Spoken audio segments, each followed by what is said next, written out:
So, Sony has a plan, but it's crap. We can't possibly do any worse.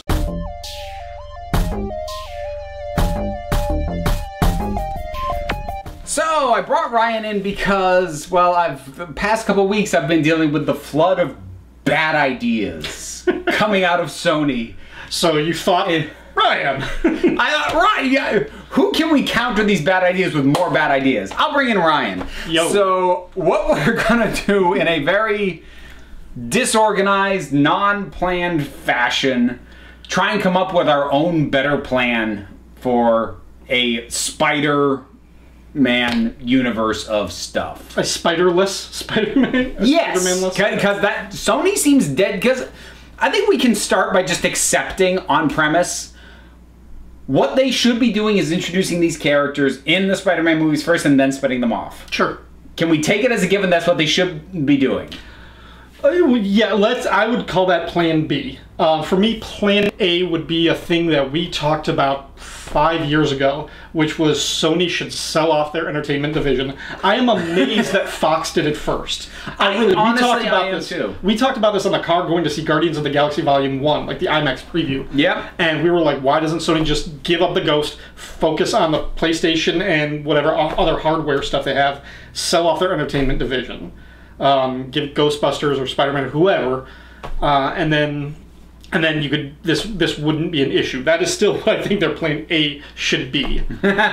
Plan B, yeah, introduce supporting characters and everything in Spider-Man movies that can be shared with the Marvel Cinematic Universe in as much or as little as they want to, but give that a little bit of boost. But yeah, certainly what it seems to be they are doing is living on borrowed time, just churning out properties with the Spider-Man related characters that they still have the movie rights to release before the inevitable collapse. Yeah. So just to refresh folks for what is both definitely happening, probably happening, and been announced to happen that probably won't. So what is definitely happening is we have Venom later. We have Venom coming up this year. And that's coming out because it's already been shot. In like 2 months? It's October? Yes. Okay. Now, if I were to lay down money, Morbius is the one that has the best shot at happening out of the announced ones because it has a star attached, which none of the others do. Right. And honestly, it's the character who I think supports a solo movie and starting in a solo movie possibly better than any other supporting Spider-Man character because his story does not depend on Spider-Man. Not at all. No. And his like the whole the fact that he's a vampire in a superhero universe, it's very sort of easily detached, very mutable, and you know, you can change that around much the same way Blade was. I mean, a lot of people, like when I first saw Blade, I saw it with a bunch of people who had no idea that was a comic book related movie. There you go. Just thought Vampire Hunter thing.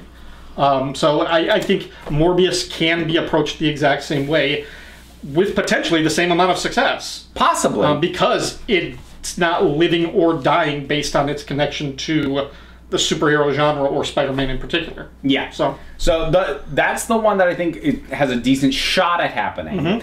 And then there's the announced ones that I do not think will ever happen. And that's where you find your Kraven the Hunter movie, your Silver Sable movie, your Black Cat movie. They were going to be in the same movie, now they're in separate movies. And your Jackpot movie. Which I mentioned this to you, like Jackpot is like a non-character. She was a gimmick character conceived only to fool fanboys into thinking that it was Mary Jane. Well, and the thing was, I just heard on, because Andrew Leyland, I'm catching up on his stuff, he talked about Brand New Day, and he mentioned the early appearances of Jackpot. I'm like, they weren't even being subtle with hinting that this was Mary Jane. They were laying it on thick. Like, she shows up, she's called Jackpot, she calls him Tiger, she's got the massive red hair. Like, come on! It was all seeds played into that idea. Anyways, so that's what their plan is. So, I've got a list of characters. Now, some of these are probably still bad ideas, but they can't possibly be worse than what and let's concede Sony's planning. Any of these ideas could lead to disastrous movies. Oh yeah, holy cow, yes. I'm actually hoping. I don't know, man. I never had the heart to go see that Fan Four Stick stuff. I'm not sure I want movies coming out that I can't even bring myself to go watch. Yeah. So I've got 4 and then one that I'm kind of like, Okay, I got 3, so. Okay, so I guess I'll start then. Here's the one that I actually kind of like this idea the best. And actually, I remember her having, like, rumored, but she hasn't been mentioned in a long time. And that's Silk. Okay. So, for folks who don't know, Silk, on paper, is a very contrived and stupid character. Because she's basically another student, along with Peter, at the same trip where he got bitten by a radioactive spider. She got bitten by the same spider. She got powers. Powers that are slightly different, and honestly, that's kind of dumb. Here's why I think it could actually be interesting and work. Because we have not actually seen Peter Parker's Spider-Man origin in the MCU. So flashing back and giving us Silk's origin would actually, it wouldn't be like, oh god, we're seeing this again. We would actually be seeing it for the first time, but from another character's perspective. So her origin does not become as inherently repetitious as it otherwise is because it's not giving us something that we already have seen. So that's the first thing. And then I do think in terms of her, I don't want to do it, I wouldn't have them do it the way that they did in the comics because it was wrapped up in some stupid characters. But her big thing for a while was she did not have decent control of her powers at all, which included organic web shooters. Because obviously Peter has control of that because his are mechanical. So she had powers that she didn't know how to work. She didn't know how to deal with, that she had to come to terms and cope with before eventually trying to figure out how to use this stuff for good. Right. So she's still a little bit repetitious with how Spider-Man is, but we glossed over all of Peter's early stumblings, learning how to do this stuff. I mean, we get a little bit of that with him, like learning how to use the new suit that Tony gave him. But his very early days of figuring out how to swing around, how to stick to stuff, and even getting bitten, we've never gotten that in this universe, even though we have Spider-Man. That's true.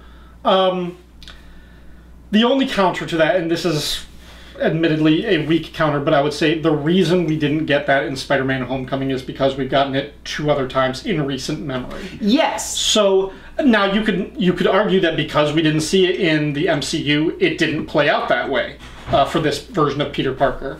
That is potential. I think then it might force their hand into addressing some of these questions, but I don't know. You could still, again, these are classic sort of origin stories, which I think would be interesting to see. So seeing it from a different character's perspective, perhaps, yeah. All right.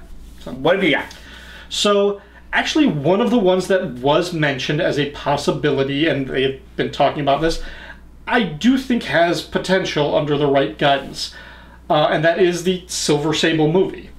Okay. Now, again, I think this is a character, if you detach her the same way you would Morbius, and don't focus so much on like the Spider-Man of it all, just have a Silver Sable in the Wild Pack, which is she leads a mercenary group of Nazi hunters.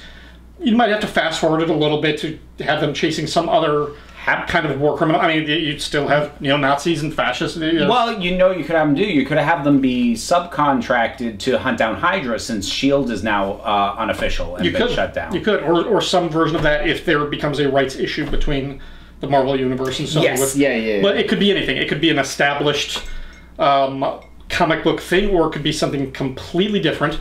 But you essentially have, and the approach I would have it would be something very much in the realm of a sort of less big garish superhero stuff and more grounded, like a Bourne Identity, Zero Dark 30 type of like war type of like a mercenary squad that happens to be led by this woman with silver hair and everything like that, and kind of like focus on that.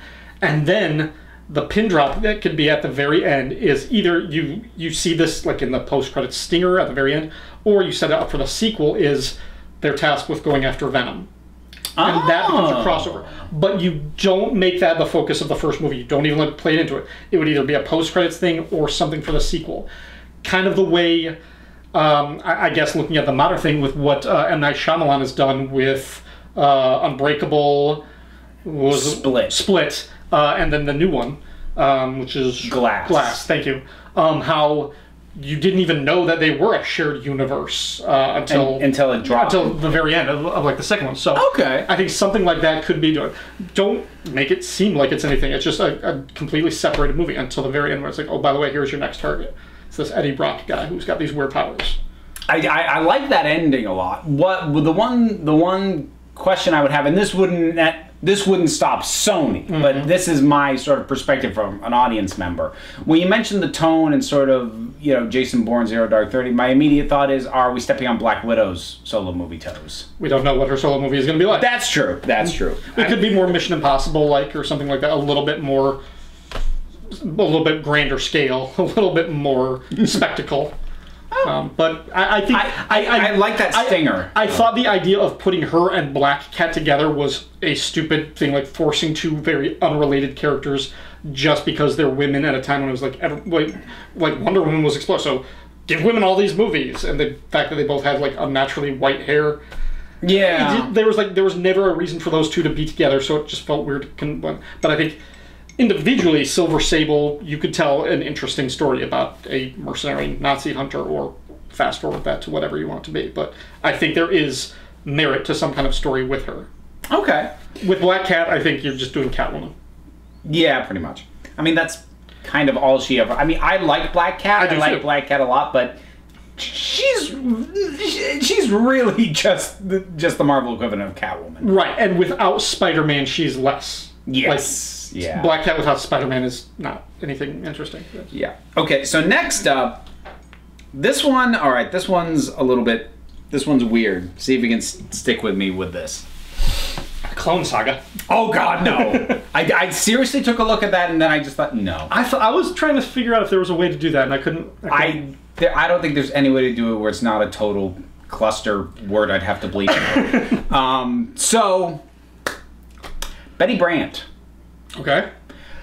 So, how familiar are you with the sort of special thing that was done with Alec Ross called Marvels? I love it. I've read it. Okay. Own it. My concept would be to sort of take that style of storytelling, doing it through the eyes of Betty Brant, because for anyone who hasn't read Marvels, it's just to look at the birth of the Marvel Universe and some of the early major events in it from the perspective of this photographer. Yeah, a man on the street type of like. Yeah, and so you get a view of events that you haven't gotten before, and I would go for something similar with Betty Brant, because normally Betty Brant is just J. Jonah Jameson's assistant. I think you'd have to have her actually be a reporter, but you have her at the Bugle, which means we can bring Jonah in, because I think we all miss him. Right. I don't know how you replace J.K. Simmons, but somebody's chomping at the bit to give it a go. Yeah. So, hell, give it to Bruce Campbell.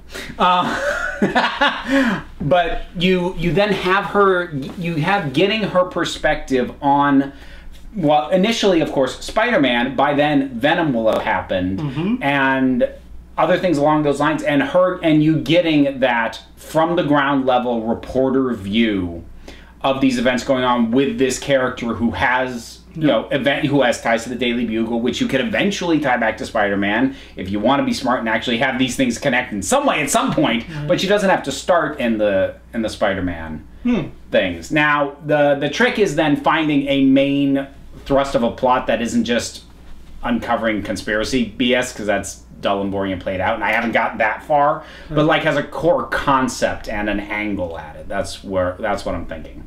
I like the idea. I like the idea of fleshing that character out, that if she doesn't have the name recognition, people at least know her in proximity to the characters that we already know and love. Yeah. And giving that type of man on the street or woman on the street, like looking up at the sky as these miraculous things are going on above you. I like that idea, and sort of playing that out as an investigative reporter, journalist, looking into these, fantastical and amazing things. I think that's a cool idea. What else you got? For my next one, actually, another tangential Spider-Man related character would be the Prowler. Oh! He was on my list. Okay, we can actually combine these then. So the thing about this one is I think they could take it two distinct directions, because in Spider-Man Homecoming they sort of seeded the idea that Donald Glover's character could be the Prowler, because the name of that character in the movie is one of the aliases used by the Prowler in the comics. Yes. So that could be the connection. He actually mentions having a nephew that lives around there. Yeah. People like that's an Easter egg from Miles Morales. So you could very much do that. You could say, cast Donald Glover again, have him basically advance. That's what I would. Yeah, basically spin that character off into his own thing, and then you still have that connection of him sort of being in the Marvel Universe, even if he never sees Spider-Man again or any of our other established characters. Alternatively, if you didn't want that baggage, you could just recast, rename, and just do a completely different Prowler movie. But I think that's a very interesting character. Another black superhero after the explosion of Black Panther. There's certainly a market and a thirst for that type of representation. Yeah. I mean, I think if you were to do that and not use Donald Glover, that you really missed a trick on that. Because I mean, was there anyone who saw Solo who didn't say he was one of the best things about it? No, he absolutely wasn't. And my only concern about that was looking at the way he played the character in Homecoming. Doesn't strike me as leading man in a superhero type of movie. But Donald Glover has that kind of weird charismatic X factor about him that I think he could do a very different spin on it and still sell it. Yeah. So, my preferred version would be absolutely have him play the part. I would cast him in anything. In fact, I think he would have been a better Han Solo.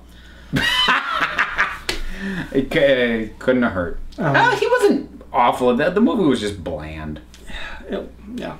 Okay, so I gotta jump around. Now this next one, I tried to avoid pulling in anything that I know is going to be in Into the Spider-Verse. Okay. Because I'm kind of game for that becoming its own independent thing. Because like we know that is going to have Spider-Man Noir, it's going to have Spider-Gwen. Actually, future video, let us know if you want us to talk about this, but I would like to talk about possible other avenues for them to do animated features in the Marvel Universe or around there. I'd be down. Because we know that they're doing the Into the Spider-Verse. They've done Big Hero 6 in the past, which was also really good. So if you want to hear more about those, I got some ideas. Ooh, I might put that on the docket, regardless of what the response is. Don't do it without me, bastard. So trying to avoid stepping on toes, and I couldn't find confirmation that this character is Into the Spider-Verse. He might be though. Even if he is, I don't care. I want him to get his own movie. That's Spider-Man 2099. I left this one up because I knew you would pick him. Oh, of course you did. I love Miguel OHara. I love Mig so much. So, I mean, the name says it all. It is at this point no longer 100 years in the future. 80 years. Oh God, we're old. From when it was published, it was over 100 years into the future. Heroes aren't really around anymore, and this genetic engineer, through an accident, ends up with powers that grant him the same final skills as Spider-Man. The way that it works is a little bit different. So, like, he clings to walls, but it's because he's got these razor-sharp retractable talons that he could actually slash a guy's throat with. Right. So it was the 90s. They could only go so far from center. Yeah. It was a good property. It is a little bit extreme. But I love this character. I love his look. I love his feel. Because he manages to embody a certain amount of the haplessness that Peter Parker often has. And he's able to have the witty banter under the guise of, oh my God, I have to say something, so they don't know that I'm as terrified as I am. But he is still a very distinct entity. He doesn't feel like just Peter in the future, but he evokes a lot of what is great about Spider-Man. And I mean, you basically just drop Spider-Man into the world of Blade Runner. That is Spider-Man 2099, and I want to see that movie. Yeah, absolutely. No, that's good. Yeah. You were wise not to try and take that. All right, then my final one that I came up with, and I was very happy when I settled on this one. Back when Sony was plowing ahead with Amazing Spider-Man 2, it looked like they were going full steam for a Sinister Six movie. We both thought that was terrible. Now, not only did we think, we know, because Drew Goddard left the Daredevil TV show to work on that. Anywho, so one of the reasons why I didn't like the idea was I didn't want them squandering and wasting all of these characters associated with the Sinister Six that I love. Characters like Dr. Octopus, Mysterio, Vulture, now that they've used, Kraven the Hunter, and the Lizard. I want all of these characters to still be available as Spider-Man villains in the main Spider-Man saga of movies that they're doing with Tom Holland. However, what I would be happy with is if they went with the C-list Sinister Six, also known as the deadly foes of Spider-Man, or sometimes the superior foes of Spider-Man. This is characters like Boomerang, the Beetle, Speed Demon, who changed his name because he was originally the Wizard, and other more villains like that. So you take these characters as basically a gang of super criminals who get together. The thing is, they're not fighting major big-time superheroes like Spider-Man or even Daredevil or other things like that. They're not saving the world like the Suicide Squad from like giant blue lasers flying up in the sky. These guys are just, they use their powers just to rob people and steal things, and they are bastards through and through. And their major problem is they get caught up in a gang war between guys like Hammerhead and Silvio Silvermane, and like or Tombstone, things like that. And that's the thing. Even though you've got a guy who's superpower, he's got like a beetle suit, or a guy who can throw boomerangs or something. These guys are still terrified of Tombstone or Hammerhead coming after them. And they're just caught up as pawns in this gang war of things like that. I'm borrowing very heavily from the saga, the Superior Foes of Spider-Man. And you know what else? You could you could actually have like extended heist sequences for people with superpowers. We got that a little bit with Ant-Man, but only one guy. Like, imagine the whole heist crew all have these weird ass powers. And basically everything kind of goes around. Like, going back to the comics, like every one of like the first couple of issues opened with a splash page of one of them getting terrorized by, like, beaten up by Spider-Man or shot at by the Punisher, and it always began with the same opening caption was, "This freaking guy," right? And so something like that type of humor is basically not like Suicide Squad, but like a superpowered gangster movie or a superpowered crooks movie. When you just really do have these C and D list guys who are just trying to rob money to bail their friends out of jail or something like that. Or, like, basically just like steal like puppies from like the shelter or something, just to spite a little kid and teach her a lesson that you can't trust anybody. Like, things like this awfully. But and then their problem isn't superheroes. Their problem is the legit gangsters like the Owl or gunning for them. And things like that. So I think that I like that a lot. It would be okay. So the super criminal version as directed by Guy Ritchie from like Lock, Stock, and Two Smoking Barrels / Snatch, that era Guy Ritchie, putting his spin on the supervillains. Oh God, yeah. That's what I'm thinking of. Oh, I love that. Although I do have to, did you realize they've actually integrated the Wizard into the MCU already? How? Season 2 of Jessica Jones. Oh, okay. We have the Wizard. And he is even called the Wizard. Okay. All right. Well, you either like rename and do the Speed Demon thing, or you find another. I mean, there are no shortage of more villains. You can find other C and D listers. I found because in the series that I mentioned, the Shocker is one of the regular guys, and they've already used him. 2 of him actually in Spider-Man: Homecoming. So. Yeah, although that could be your one. Actually, get Bokeem Woodbine to come back and play the same character. Yeah, just never acknowledge the fact. Just have that be your one bit of crossover. Yeah, interconnectedness. So the last thing I've got, this is sort of the one that I had a question mark after, just because I didn't think enough of it through, because I think you'd have to change which character this is versus what he is in the comics. And that's, I still think, a much better idea if they were going to do Venom is they should have done Agent Venom. And so again, in case folks don't know, so Agent Venom is the military attempting to weaponize a symbiote and use it for military application. But the guy who it's attached to, he's a soldier, he's trained, he's disciplined, and he is battling this thing tooth and nail in his own head, basically nonstop. Yeah. When he's in control, he is precise, he is almost unstoppable. But when he's not 100% in control, it gets real messy real quick. And I don't just mean in terms of violence, like if he's supposed to go in and go stealthy, and suddenly the symbiote's like, no brains, it's like, well, so much for stealthy. Now, in the comics, this is Flash Thompson. Right. And in the comics, that works because Flash Thompson is a jock. Right, it works for the Joe Manganiello Spider-Man 1 version. Yes. The big bruiser jock who terrorizes a nerd in high school. Exactly. The problem is we have Flash Thompson introduced in Spider-Man Homecoming. He's a completely different guy. Now, I actually really like the changes that they did to Flash Thompson because he's a 21st century bully. I have no problem with penis jock. As opposed to the the big jock, which is such a tired stereotype, and I don't think is even accurate to the high school experience anymore. But especially not like a science academy high school. Yeah, but that does mean it makes it. I do think it's too far to believe that version of Flash Thompson would ever enroll in the military. No. So we'd need to crypto intelligence maybe, but like never. But not. He'd never do field work. Right. So they never equip him with this stuff. So we would need. They'd either need to find or invent another character to actually latch this onto.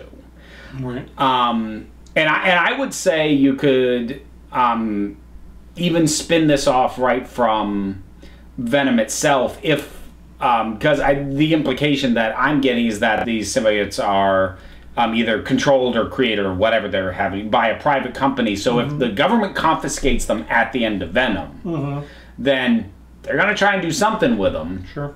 So you can spin it off from that, or if we actually get other stuff going off the ground. Silver Sable and her crew could be saddled with Agent Venom at trying to track down Eddie Brock. Sure. So they've got this loose cannon on their team at the same time they're trying to nab the original. Yeah. Yeah. But like I said, that one had a bit of a question mark after it. Yeah. I mean, a lot of it will depend on what happens with Venom and whether it's accepted or not. I mean, who knows? Maybe that movie will surprise us and be fun and entertaining, and maybe it'll just waft away like a turd in the wind. I don't think I'm going to see it in the theater, so I probably am because I'm too morbidly curious. Yeah.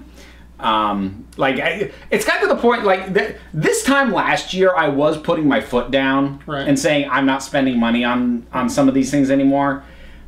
I think I've given up my dignity at this point. Seriously, having a newborn child is the perfect excuse to not see these movies that I really don't want. Because I ended up seeing G.I. Joe Retaliation in the theater because I literally had no excuse not to.